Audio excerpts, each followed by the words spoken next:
ओम शांति। 3 अप्रैल 1983 की अव्यक्तवाणी कंटिन्यू करते हैं। बाबा कहते हैं जैसे गाया हुआ है, बाप तो बाप है, लेकिन बच्चे बाप के भी सिरताज है। ऐसे सुनाने में बाप से भी सिरताज हो।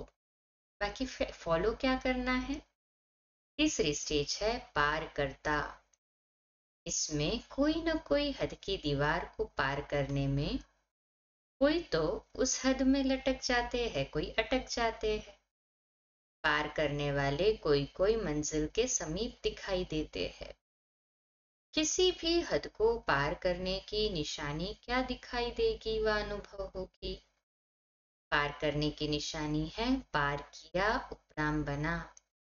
तो उपराम बनना ही पार करने की निशानी है। राम स्थिति अर्थात उड़ती कला की निशानी। उड़ता पंछी बन कर्म के इस कल्प वृक्ष की डाली पर आएगा। उड़ती कला के बेहद के समर्थ स्वरूप से कर्म किया और उड़ा। कर्म रूपी डाली के बंधन में नहीं फंसेगा। कर्म बंधन में फंसा अर्थात हद के पिंजरे में फंसा। स्वतंत्र से परतंत्र बना। पिंजरे के पंछी को उड़ता पंछी तो नहीं कहेंगे ना। ऐसे कल्प वृक्ष के भिन्न भिन्न कर्म की डाली पर बाप के उड़ते पंछी श्रेष्ठ आत्माएं कभी कभी कमजोरी के पंजों से डाली के बंधन में आ जाते हैं। फिर क्या करते हैं। कहानी सुनी है ना। इसको कहा जाता है हद को पार करने की शक्ति कम है। इस कल्प वृक्ष के अंदर 4 प्रकार की डालियां हैं, लेकिन 5वीं डाली ज्यादा आकर्षण वाली है। गोल्डन, सिल्वर, कॉपर, आयरन और संगम है हीरे की डाली। फिर हीरा बनने के बजाय हीरे की डाली में लटक जाते हैं। संगम युग का ही सर्वश्रेष्ठ कर्म है। ये श्रेष्ठ कर्म ही हीरे की डाली है। चाहे संगम युग कैसा भी श्रेष्ठ कर्म हो, बाबा कहते चाहे संगम युगी कर्म कैसा भी श्रेष्ठ कर्म हो, लेकिन श्रेष्ठ कर्म भी बंधन में फंस गया, जिसको दूसरे शब्दों में आप सोने की जंजीर कहते हो। श्रेष्ठ कर्म में भी हद की कामना ये सोने की जंजीर है। चाहे डाली हीरे की है, जंजीर भी सोने की हो, लेकिन बंधन तो बंधन है ना। बाप दादा सर्व उड़ते पंछियों को स्मृति दिला रहे। सर्व बंधनों अर्थात हदों को पार करता बने हो। आज का विशेष संगठन गौपाल की माताओं का है। इतने बड़े संगठन को देख गौपाल भी खुश हो रहे हैं।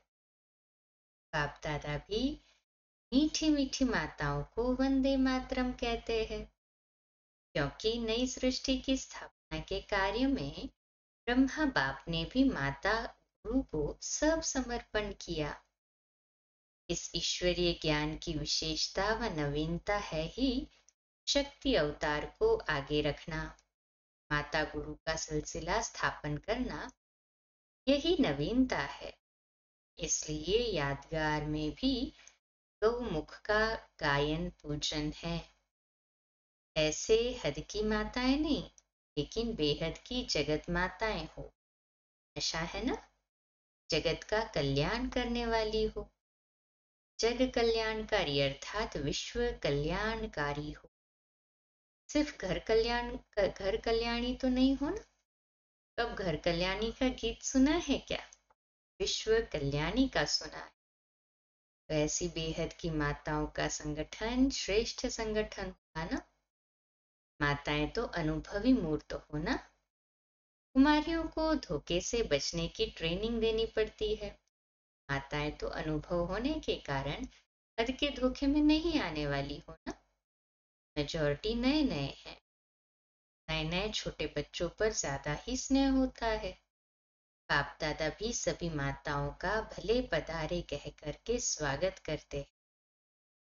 अच्छा, ऐसे सदा बेहद की स्थिति में स्थित रहने वाले, सदा उड़ता पंछी, उड़ती कला में उड़ने वाले, सदा अंतिम फरिश्ता स्वरूप का अनुभव करने वाले, सदा बाप समान कर्म बंधनों से कर्मातीत ऐसे मंजिल के समीप श्रेष्ठ आत्माओं को बाप दादा का याद, प्यार और नमस्ते। अच्छा, कल का हमारा होमवर्क 10 जून 2025 मंगलवार का, अम्मा की गुण और विशेषता। दातापन के गुण से, दिव्यता की शक्ति से संपन्न। अम्मा सदा मास्टर दाता बनकर रही, सदा देने की भावना। अम्मा की मुख्य धारणा थी कि लेना एक से है और देना सबको है। इसी गुण से वे दिव्यता की शक्ति से संपन्न बनती गई। उनकी अगर कोई महिमा करता कि मम्मा आपने बहुत अच्छी मुरली चलाई, आपने हमें समय पर बहुत सहयोग दिया, तो मम्मा कभी भी उस महिमा को स्वीकार नहीं करती। सदा कहती प्रभु प्रसाद, मैं तो उनका प्रसाद बांट रही हूँ। इससे उनकी वाणी में दिव्यता झलकती। वह मैं और मेरेपन के भान से दूर रही। अच्छा, ओम शांति।